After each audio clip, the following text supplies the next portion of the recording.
What's up, guys? So in this video I want to pay respects to the AV receiver, and I want to do this just because as an audiophile and as somebody who spent a lot of time around audiophiles for the past 15 years, I feel like receivers really get thrown under the bus as just this low-end means of experiencing sound and music. And really, when you get right down to it, if it wasn't for receivers, high-end audio wouldn't be what it is today. So what I want to do in this video is just go over why receivers can be so great and even relay some experiences that I've had when I've actually preferred receivers over typical audiophile components. So let's get right to it. So I'm going to start this video on a controversial note just by saying anybody who knows what they're doing can design a preamplifier or an amplifier or a set of loudspeakers or a subwoofer, but very few people can design an AV receiver. Well, why is that? Well, number one, they're very complex to design, and number two, they're actually very expensive to make. And I know some of you are going to be saying, well, wait a minute, aren't these receivers pretty cheap? I mean, look at it, it's mostly plastic, and then there's cheap parts on the inside. And you're right, but if you're looking at parts, then you're only seeing a fraction of what goes into this. But first, let's talk about parts. So one of the challenges that engineers have when designing this piece is it has to be reliable. It has to be robust and last at least 5 years of what one would assume is going to be some pretty abusive situations. And on top of that, you have to make sure that you're satisfying the bean counters, because when they're making these products, they have a list of all the parts, literally over 1,000 different little components, all the way down to the screws, are documented on the parts list, and the bean counters are trying to find every way possible to make this cheaper to produce so they can maximize profit and, of course, lower the cost of the unit itself.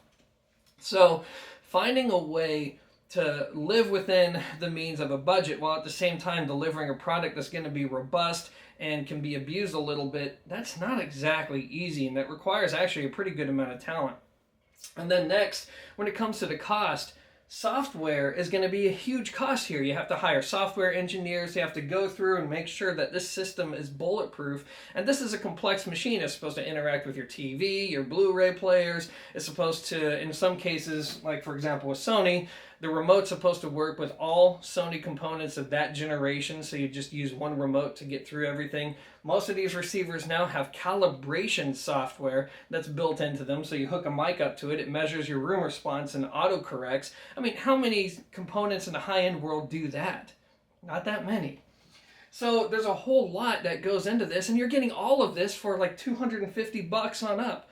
So it's actually pretty incredible what these companies are able to put together for not a whole lot of money. And then, of course, you have the complexity of running HDMI switching circuits and all that. Now, granted, most of these come supplied from other companies, but still, you need to actually know what you're working with. A lot of the parts actually break down, so you need to modify them and adjust them according to your circuit. So there's just so much work that goes into this. And of course, these products need to be refreshed all the time.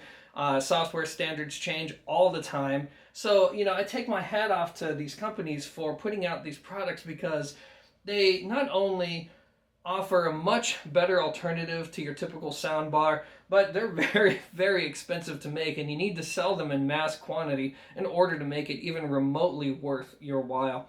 So yeah, the AV receiver, there's a lot that goes into it, including stuff that I'm just not mentioning right now just because I want to keep this video short and sweet. But yeah, there's a lot that goes into them. And now let's talk about sound quality, because it's not always a compromise in that department either. Alright, so let's face it, when it comes to sound quality, AV receivers don't exactly have a great reputation among audiophiles.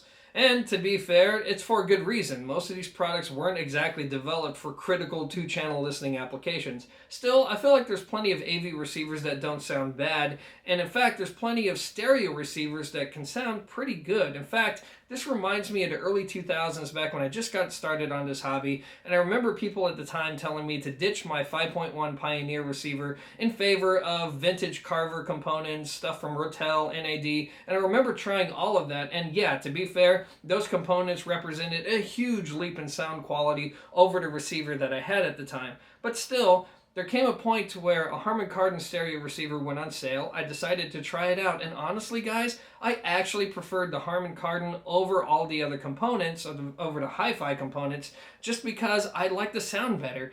It was warmer, it was still insightful, maybe not quite as clear as the hi-fi components, but it just made the musical experience a lot more enjoyable to me. And I remember posting this on a forum, and I pretty much earned a scarlet letter for it. But you know what? I didn't care, because at the end of the day, I felt like the receiver was a valid choice. So, you know, I think that's still true to this day. I think Marantz, for example, I feel like their components are actually pretty good for what you get. For under $1,000, you can get a powerful stereo receiver that is full of features that people will use, and ultimately can deliver sound that a lot of people would enjoy.